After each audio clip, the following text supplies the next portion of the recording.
You didn't attend your granddaughter's funeral, yet you want her money for your son's wedding? Those words came out of my mouth slowly, like my brain was trying to catch up with what I was actually hearing. I stood in my kitchen with the phone pressed against my ear, and I couldn't believe what my mother had just said. "We need to talk about Eleanor's trust fund," she'd told me, her voice flat and businesslike, like she was discussing a grocery list. "Joshua needs it for the wedding." My hands started shaking.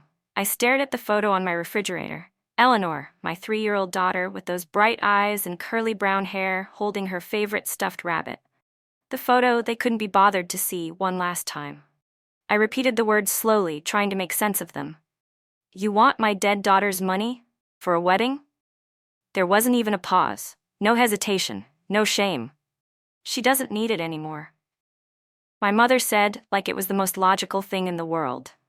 "Family takes care of family, Beatrice." I hung up. My legs gave out, and I slid down the kitchen cabinet until I was sitting on the cold tile floor. The photo of Eleanor stared back at me from the refrigerator. Those bright eyes, that smile, the stuffed rabbit she took everywhere. My baby girl was gone, and my family wanted her money for a wedding. Before I tell you how I made sure they never got a single cent, hit that subscribe button, because what they did next was so much worse than I ever imagined, and you're going to want to see how this ends. Let me back up and explain how we got here, because this phone call, it came 6 weeks after Eleanor's funeral. A funeral my family didn't attend. I stood alone at the cemetery beside a tiny white casket, watching them lower my daughter into the ground. The funeral director kept glancing at the parking lot, then back at me. Finally, he asked if anyone else was coming.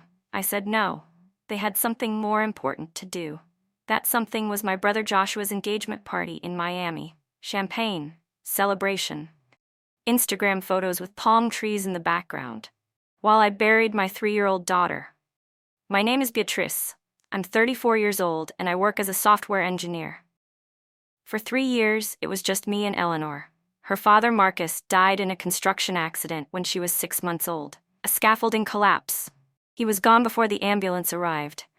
The life insurance and settlement created an $850,000 trust fund for Eleanor's future, her education, her life, everything she would need. Eleanor died from sudden cardiac arrest caused by an undiagnosed heart condition. We were watching cartoons on a Saturday morning. She was laughing at something Bluey did, and then she just collapsed. I called 911. I did CPR. I begged God, the universe, anyone who was listening. The paramedics worked on her in the ambulance. The doctors worked on her at the hospital. And then they stopped. They told me there was nothing more they could do. My little girl, who loved strawberries and thought dinosaurs were real and called me Mama Bear, was gone. I called my family from the hospital. I could barely speak through the tears, but I managed to tell them what happened. My mother said they'd be on the next flight. My father said to stay strong. My brother Joshua said he loved me. 2 days later, when I was planning the funeral, my mother called back. "We can't make it," she said. "Joshua's engagement party is this weekend. Vanessa's been planning it for months. We can't disappoint her."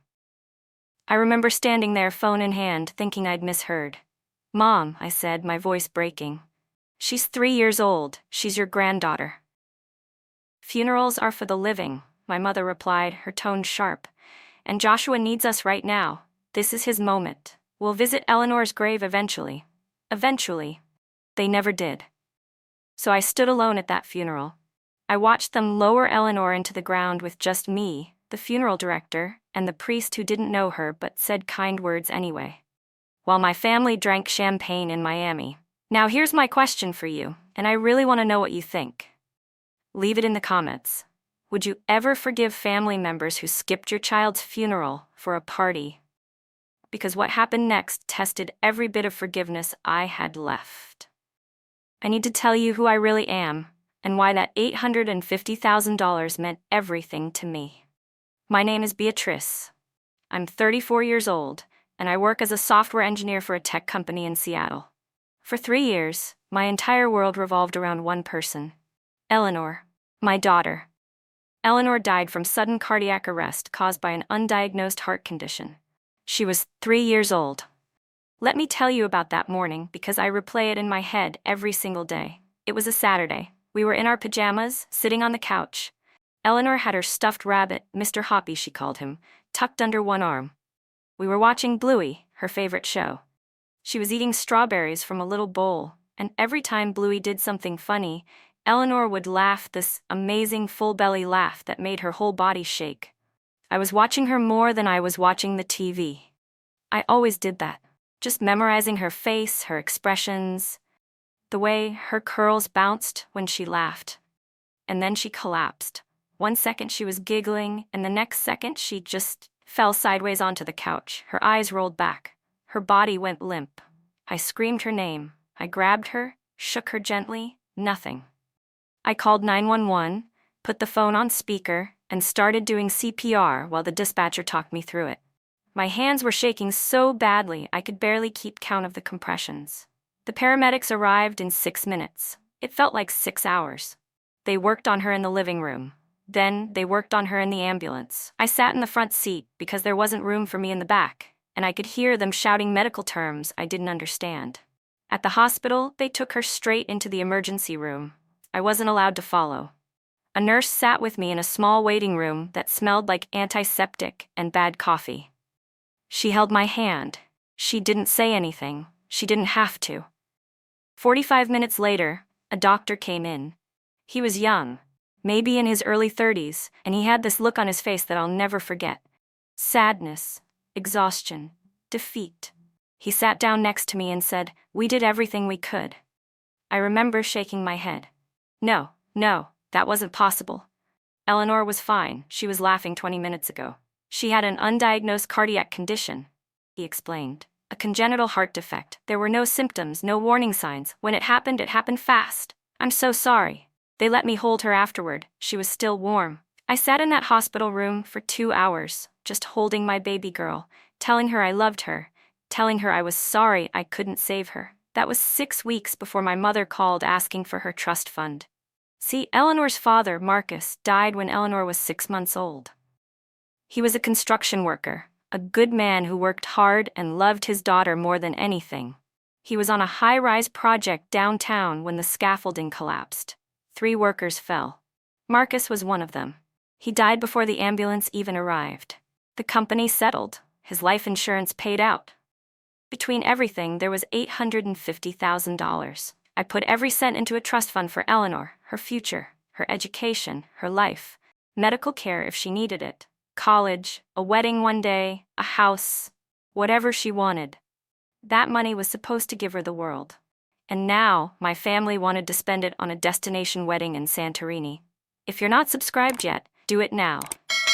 Because what my family did next went from unbelievable to absolutely criminal, and you need to hear how far they were willing to go. Let me explain the family I was dealing with. My mother, Patricia, is 62 years old. She worked as a bank teller for 30 years before she retired. She's the type of woman who always cared deeply about appearances. What the neighbors thought, what people at church said, how things looked to the outside world. My father, Donald, is 65. He was a postal worker his entire career, quiet, passive. He never argued with my mother about anything. If she said jump, he asked how high. Then there's my brother, Joshua. He's 28, 6 years younger than me. And from the moment he was born, Joshua could do no wrong. Joshua was the golden child, the favorite, the one who got away with everything. He calls himself an entrepreneur, but that's generous. He's never had a successful business, never held down a real job for more than a year. But my parents act like he's Elon Musk. His fiancée, Vanessa, is 26. She's an Instagram influencer with about 12,000 followers. She posts photos of herself in coffee shops, at the gym, on beaches. She has an Amazon storefront where she sells links to workout leggings and skincare products. That's her career. And somehow, my parents treated Vanessa like royalty. Growing up, I was the responsible one. I got good grades, I went to college, I got a stable job, I paid my own bills, I never asked for anything. Joshua, on the other hand, failed out of community college twice. He moved back home 4 different times. He borrowed money constantly and never paid it back. But it was always excused. Joshua's finding himself. Joshua's going through a rough patch. Joshua just needs a little help to get on his feet. And guess who they came to when Joshua needed that help? Me. Over the past 8 years, I gave my family nearly $200,000. Let me break that down for you because I have receipts for every single dollar. When my father had a stroke 5 years ago, his medical bills hit $35,000 after insurance. I paid it, all of it. They said they'd pay me back eventually. They never did. 3 years ago, my mother got into a car accident. She hired a lawyer to settle with the other driver's insurance company. The lawyer fees came to $18,000. I paid it. She said she'd pay me back when the settlement came through. It never came through. The lawyer dropped the case. Joshua's failed food truck business? $42,000. He wanted to sell gourmet grilled cheese sandwiches. He spent the money on a custom-wrapped truck, equipment, permits. The business lasted 4 months before he gave up. He said the market was oversaturated. Joshua's failed app development company? $28,000. He wanted to create an app that connected dog owners with local dog walkers. He hired a developer, bought domain names, paid for advertising. The app never launched. He said the developer screwed him over. When my parents needed a down payment to refinance their house 2 years ago, they asked me for $50,000. I gave it to them. They said they'd pay me back when they sold the house. They're still living there. And then there were the small emergencies. 1,000 here, 2,000 there. The car broke down. The roof is leaking. We need a new water heater. It added up to another $27,000 over the years. I never kept a running total while it was happening. I just gave them the money whenever they asked because I believed what they always told me. Family takes care of family. I believed that. I really did. But when Eleanor died, when I needed them to just show up, to be there for me, to say goodbye to my daughter, their granddaughter, they chose a party. They chose Joshua. They always chose Joshua. Eleanor died on a Tuesday morning. I called them from the hospital, barely able to speak through my tears. My mother answered. I told her what happened. She gasped. She said, "Oh my God. Oh, Beatrice, we'll be on the next flight." My father got on the phone. He told me to stay strong. He said they'd be there as soon as they could. Joshua texted me later that day. "I love you, sis. I'm so sorry, we're coming." I planned the funeral for Saturday. 5 days to arrange everything, to pick out a casket for a 3-year-old, to write an obituary for a child who barely got to live. Thursday night, 2 days before the funeral, my mother called. "We need to talk about this weekend," she said. I thought she was calling about flight details. "We can't make it to the funeral," she said, her voice careful and measured, like she'd rehearsed this. "Joshua's engagement party is this weekend. Vanessa's been planning it for months. We can't disappoint her." I stood there in my kitchen holding the phone, and I didn't understand what I was hearing. "Mom," I said slowly. "The funeral is Saturday. Eleanor's funeral." "I know, sweetheart, and we feel terrible. But this party is really important to Joshua. Vanessa's parents are flying in from Florida. They've rented a venue. There's a caterer. We just can't cancel." My voice broke. "She's 3 years old. She's your granddaughter." "Funerals are for the living, Beatrice," my mother said, and her tone shifted. It got sharp, defensive. "And Joshua needs us right now. This is his moment. He's starting his life with Vanessa, and we need to support him. You understand that, don't you?" I didn't say anything. I couldn't. "We'll visit Eleanor's grave eventually," she added. "We'll have our own private memorial. It'll be better that way, more intimate." I hung up. I sat on my kitchen floor and cried until I couldn't breathe. The funeral was on Saturday. It was just me, the funeral director, and a priest who didn't know Eleanor but said kind words anyway. We stood at the cemetery under a gray sky, and I watched them lower my daughter into the ground. While my family was in Miami, drinking champagne, taking photos, celebrating Joshua and Vanessa's future. They posted the photos on Facebook. I saw them later that week. My mother in a blue dress, smiling. My father with his arm around Joshua. Vanessa in white holding a bouquet, laughing. The caption on one of Vanessa's posts said, "Surrounded by family and love. Best day ever." They never visited Eleanor's grave. Not eventually. Not ever. 3 weeks after the funeral, my phone rang. It was Joshua. He sounded cheerful, upbeat, like nothing had happened. "Hey sis," he said. "How are you holding up?" I didn't answer. I didn't know what to say. Listen, I wanted to talk to you about the wedding, he continued, not waiting for me to respond. We've been doing some planning, and it's going to be incredible. We're thinking Greece, Santorini specifically. September. Vanessa found this amazing beachfront resort. He kept talking about the guest list, 80 people, about the photographer they wanted, about the videographer, about the flowers and the band and the custom cocktails. The thing is, he said, and his voice shifted a little, got more serious, it's expensive. Like, really expensive. The resort alone is $100,000. Then there's flights for everyone, the photographer, all the extras. We're looking at about $340,000 total. I felt something cold settle in my stomach. So I wanted to ask you, Joshua said, if you could help us out. You know, like a loan, maybe $200,000? We'd pay you back eventually. I sat there, speechless. I know you have Eleanor's trust fund, he continued. And I know that's hard, but she doesn't need it anymore, and Vanessa and I are starting our lives together. This is a once-in-a-lifetime thing. Eleanor would have wanted Uncle Joshua to be happy, right? No, I said. There was silence. What? Joshua said. No. I repeated. I'm not giving you Eleanor's money. His tone changed instantly. The cheerfulness vanished.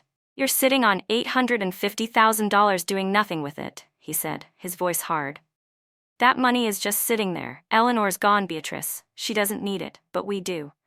She would have wanted Uncle Joshua to be happy, he said again, like it was the most reasonable thing in the world. I hung up. My hands were shaking so hard I dropped the phone. The next day, my mother called. Joshua told me you said no, she said. No greeting. No small talk. I'm not giving him Eleanor's trust fund, I said. After everything we've done for you, my mother said, her voice rising. After everything we've sacrificed, we raised you, Beatrice. We fed you, clothed you, put a roof over your head. We deserve this. You skipped her funeral, I said quietly. Don't you dare throw that in my face, she snapped. We had obligations. You don't understand how hard this is for Joshua. He's trying to build a life. Eleanor's gone, but Joshua's future is just beginning. You're being selfish. She went on for 10 more minutes. Guilt, obligation, family loyalty, every manipulation tactic she could think of.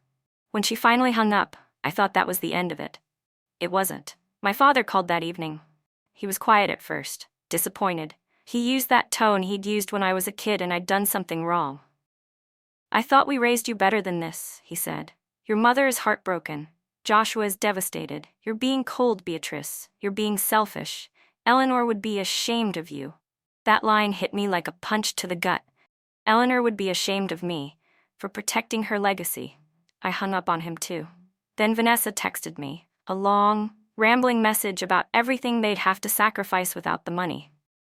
The dream photographer they couldn't afford, the flowers she'd been planning, the videographer who'd already been booked.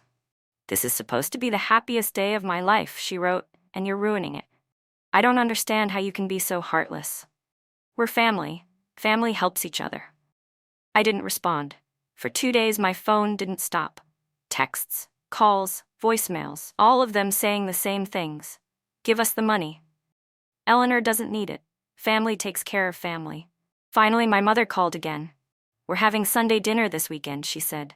You need to come. We need to talk about this face to face, like adults. I should have said no. But some part of me thought maybe, just maybe, if I explained it to them in person, they'd understand.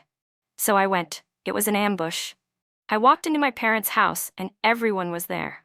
My mother, my father, Joshua, Vanessa, and Vanessa's parents, who I'd only met once before. They were all sitting in the living room, waiting for me. On the coffee table were printed documents.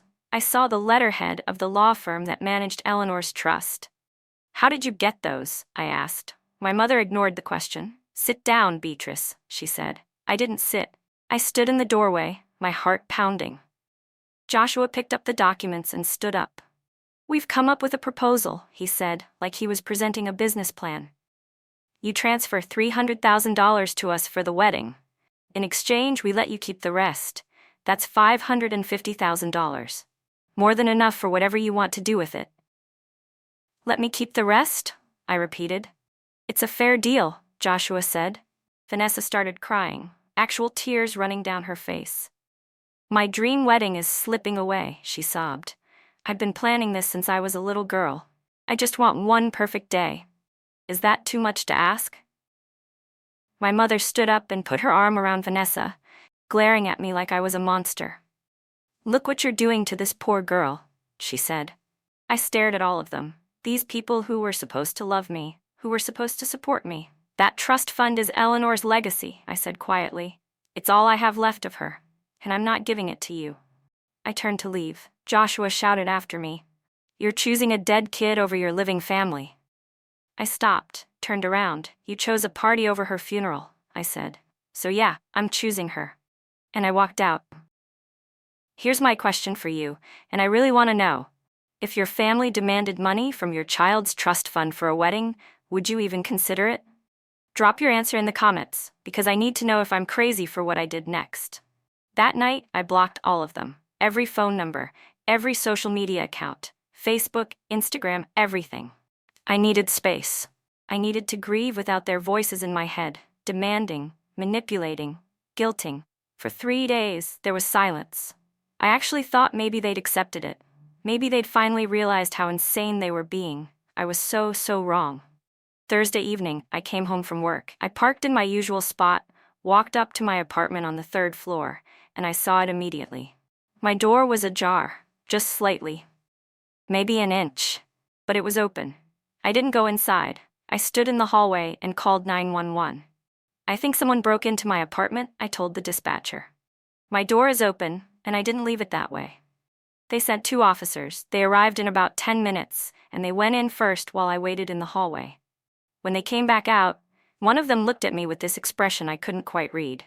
"You can come in," he said, "but I need to warn you, it's a mess."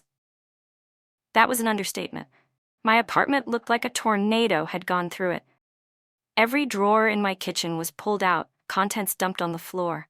The living room was destroyed, couch cushions thrown aside, books swept off shelves, my TV stand pulled away from the wall. My bedroom was even worse. My mattress was flipped off the bed frame. My closet was torn apart, clothes everywhere. Boxes that I kept on the top shelf were opened and emptied. They were looking for something. But Eleanor's room was completely untouched. The door was closed, just like I'd left it. When I opened it, everything was exactly the same. Her bed with the unicorn sheets, her toys organized on the shelf, Mr. Hoppy sitting on her pillow. It was like they were afraid to go in there. Or maybe they just didn't care about anything in there. The police took a report. They dusted for fingerprints but didn't find anything useful. No obvious signs of forced entry, they said. Whoever did it either picked the lock or had a key. "Do you know anyone who might have done this?" one officer asked. I hesitated. "My father has a key," I finally said. "An emergency key, from when my daughter was alive." The officer wrote that down. "Has there been any conflict with your family recently?" he asked. I almost laughed. Conflict was putting it lightly. I told them about the trust fund, about the demands, about the Sunday dinner ambush. They said they'd investigate, but I could tell from their expressions they didn't think they'd find anything. After they left, I sat in my destroyed living room and tried not to cry. They'd broken into my home. My family had broken into my home. The next morning, I found an envelope that had been slipped under my door. No return address. No stamp. Hand-delivered. Inside was a single piece of paper with a note written in Joshua's handwriting. I recognized it immediately. The same messy scrawl he'd had since high school. The note said, "We know you're hiding the trust documents. Mom and Dad need to co-sign anyway, since it was set up through Dad's veteran benefits. Stop being difficult. We're family." I read it 3 times. None of it was true. The trust had nothing to do with my father's veteran benefits. It was set up entirely separately through Marcus's life insurance and the settlement from his death. It was under my control. Only my control. But the note confirmed everything. They'd broken into my apartment looking for paperwork, looking for any way to access Eleanor's money, and they were delusional enough to think they had a legal right to it. I took a photo of the note and saved it. Then I waited to see what they'd do next. I didn't have to wait long. When I didn't respond to the note, they got creative. New phone numbers started texting me. Numbers I didn't recognize. They'd bought burner phones or were using apps to get around the block. The messages came at all hours. 2 a.m., selfish bitch. 4 a.m., Eleanor would hate you. 6 a.m., you're going to regret this. During the day, we should have been there for you, but you're making it impossible. I saved every single one. Then Vanessa created a fake Instagram account. I don't know how I know it was her. But the writing style, the phrasing, it was obvious. She DM'd 3 of my coworkers. The messages said I'd stolen family money and that I was mentally unstable and dangerous. She claimed I was threatening my family and that they were scared for their safety. One of my coworkers showed me the message. She didn't believe it, thankfully, but she thought I should know. I screenshot everything. On Tuesday, Joshua showed up at my office building. I work on the 8th floor of a downtown high-rise. There's a security desk in the lobby. Joshua walked in, told security he was there to see me, and sat down in one of the chairs to wait. The receptionist called me. "There's someone here to see you," she said. "Joshua? He says he's your brother." "I'm not coming down," I said, "and I don't want him here. Can you have security remove him?" She said yes. I watched from the 8th floor window as 2 security guards escorted Joshua out of the building. He was yelling. I couldn't hear what he was saying, but I could see his face, red and angry, as he gestured wildly. He stood on the sidewalk outside for 20 minutes, staring up at the building, before he finally left. The next day, my mother sent me a certified letter. It was from a lawyer, or at least it was on a lawyer's letterhead. The letter accused me of financial elder abuse and withholding family assets. It said I had 10 days to respond or they would pursue legal action. I called the law firm listed on the letterhead. "We didn't send that," the receptionist told me. "We've never heard of Patricia or Donald Anderson. Someone used our letterhead without permission." They were faking legal documents now. I was dealing with people who were completely unhinged. And I realized something in that moment. They were never going to stop. Not unless I made them. I sat in my destroyed apartment and realized something. They were never going to stop. My family saw Eleanor's trust fund as money they were entitled to, money that was being wasted on a dead child when it could fund Joshua's dream wedding. And they would keep coming, keep harassing, keep threatening, keep breaking into my home, until they got what they wanted, unless I made it impossible. The next morning I called my estate attorney, David Chen. David had helped me set up Eleanor's trust after Marcus died. He was in his 50s, calm and professional, the kind of person who never seemed rattled by anything. I'd always trusted him. "I need to see you as soon as possible," I told him. "Are you okay?" he asked, hearing something in my voice. "No," I said, "but I will be." We met that afternoon in his office. I brought everything, the screenshots of the text messages, the fake legal letter, the note Joshua had slipped under my door, photos of my ransacked apartment, the police report. I laid it all out on his desk like evidence at a trial. David looked through everything slowly, his expression never changing. When he finished, he leaned back in his chair and looked at me. "Tell me what happened," he said. So I did. I told him about Eleanor's funeral, about my family choosing Joshua's engagement party instead, about the phone calls demanding money, about the Sunday dinner ambush, about coming home to find my apartment destroyed. I told him about the $200,000 I'd given them over the years, about how I'd supported them through every crisis, every failure, every emergency, and about how, when I needed them, they weren't there. When I finished, David was quiet for a long moment. Then he asked me a question I wasn't expecting. "What do you want Eleanor's legacy to be?" I opened my mouth to answer, and then I couldn't. I started crying. I hadn't cried, really cried, in weeks. I'd been too angry, too scared, too focused on protecting myself. But that question broke something open inside me. "I'm sorry," I said, wiping my eyes. "Take your time," David said gently. I took a breath. "Eleanor loved books," I said. "She loved animals. She loved making people smile. She was so full of joy, even though she'd already lost her father. She didn't let that sadness define her. She just loved life." My voice cracked. "I want her life to matter," I said. "I want that money to help other children, to make sure something good comes from this. Because if my family takes it and spends it on a wedding, then Eleanor's legacy is nothing. It's just gone, and I can't let that happen." David nodded slowly. "Then, let's make sure that money does something beautiful," he said. Over the next 3 weeks, David restructured the entire trust. It wasn't simple. It required filing paperwork with the state, creating bylaws, establishing governance rules. But David walked me through every step. The trust became the Eleanor Rose Memorial Foundation, a registered 501c3 charitable organization. The $850,000 would fund 3 specific things. First, annual scholarships for children who had lost a parent. Just like Eleanor lost her father when she was 6 months old. Kids who were growing up without one of the people who should have been there to love them.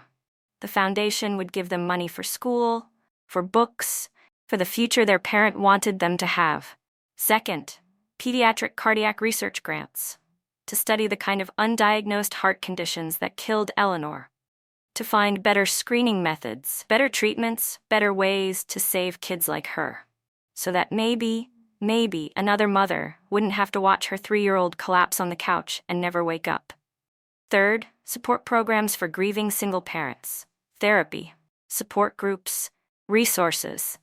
Because I knew how isolating it was to lose your child and feel like you had to carry that grief alone. I didn't want anyone else to feel that way. The foundation was irrevocable. That was the most important part. Once it was established, no one could touch it. Not my family. Not me. Not anyone. No family member could access it, dissolve it, or redirect the funds. It was locked in permanently. I would serve as the director, but I wouldn't take a salary. This wasn't about me. It was about Eleanor. An independent board of trustees would oversee all the financial distributions. People with experience in nonprofit management, education, and medicine. People who actually cared about helping children. Eleanor's name would help kids forever.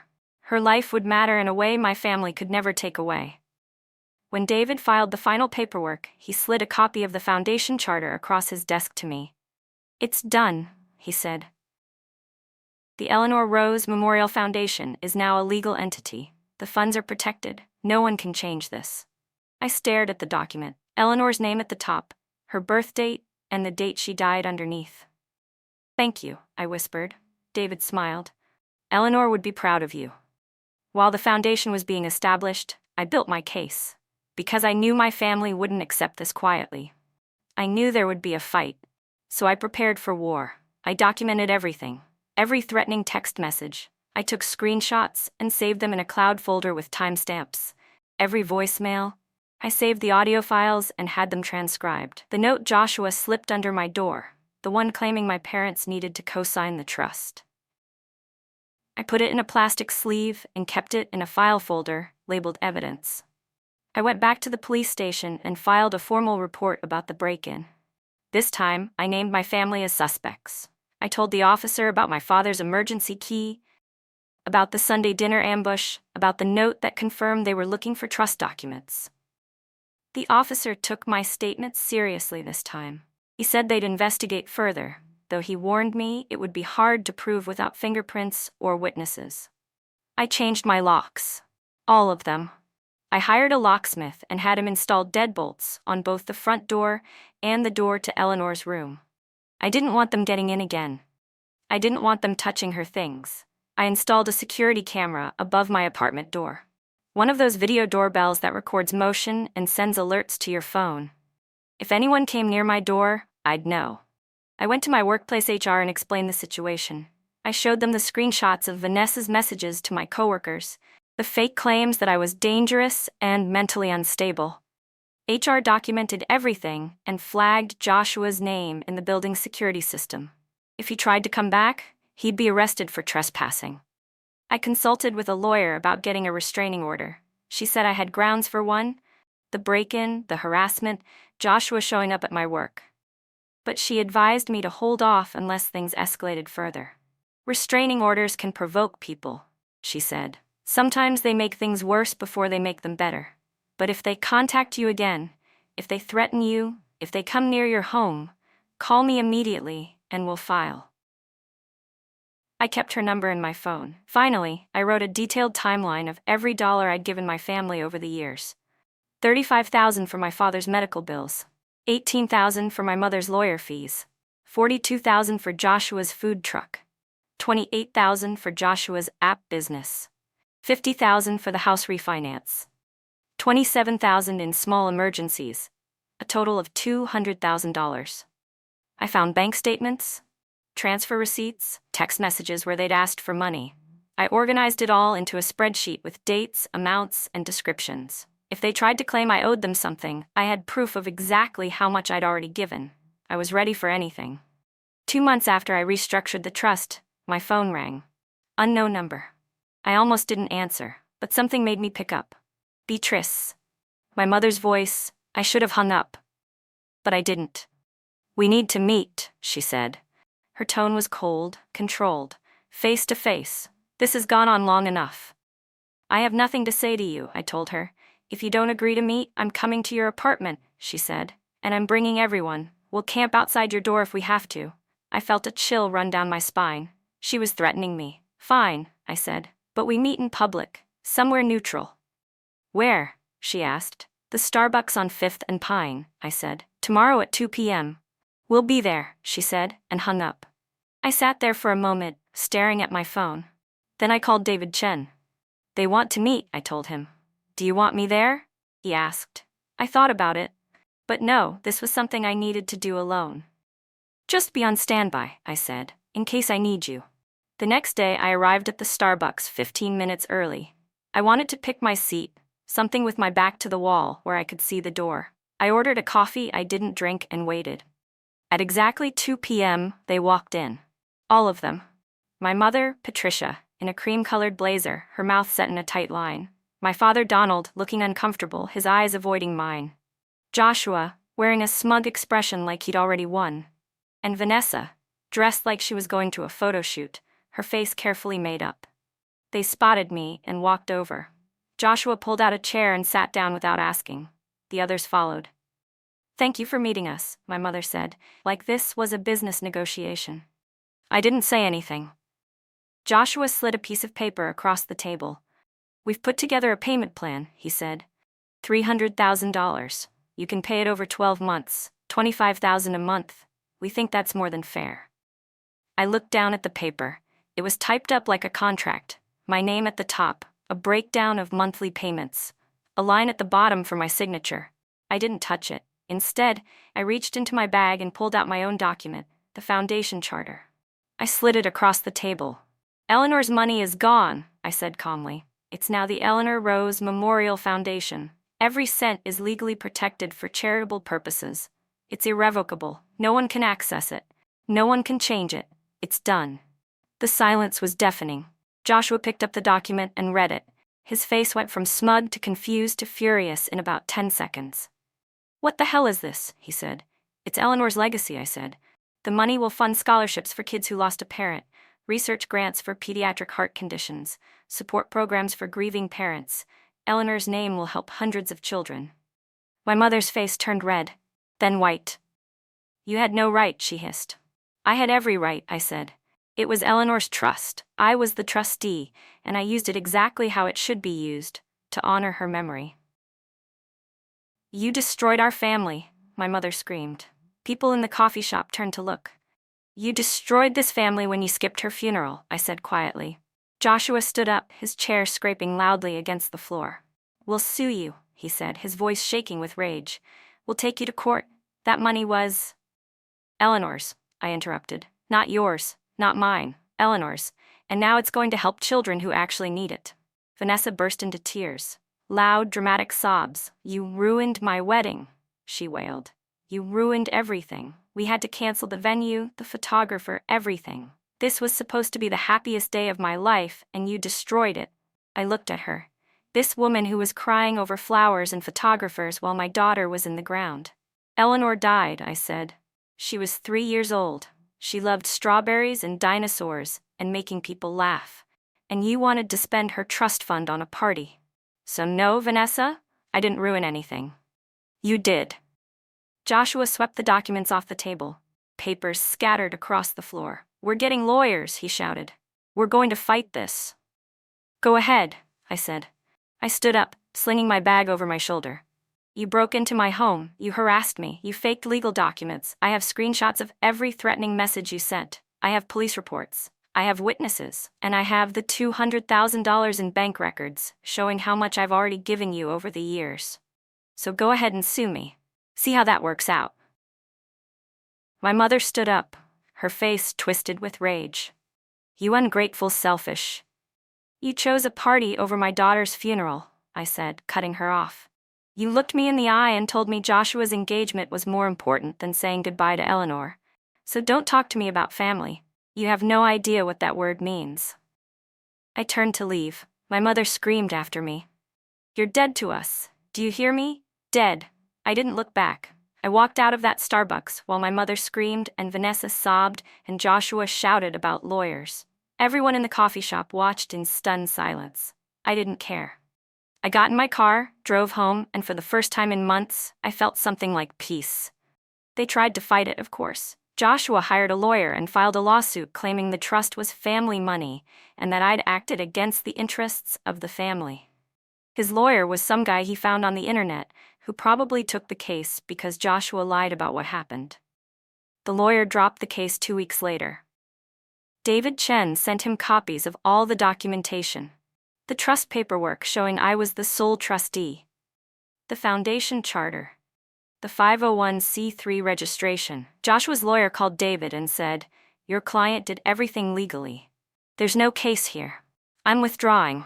Joshua tried to find another lawyer. No one would take it.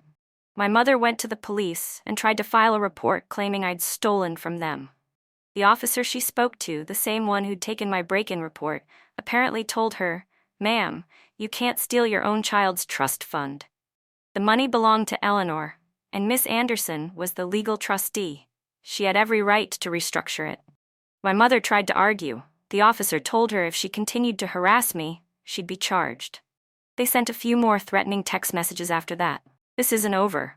You'll regret this. We'll find a way." I forwarded every single one to David Chen. He sent them a cease and desist letter. After that, the messages stopped. They'd realized they'd lost. 6 months later, I stood at Eleanor's grave on a cold Saturday morning. I wasn't alone. Next to me was a woman named Sarah and her 7-year-old daughter Maya.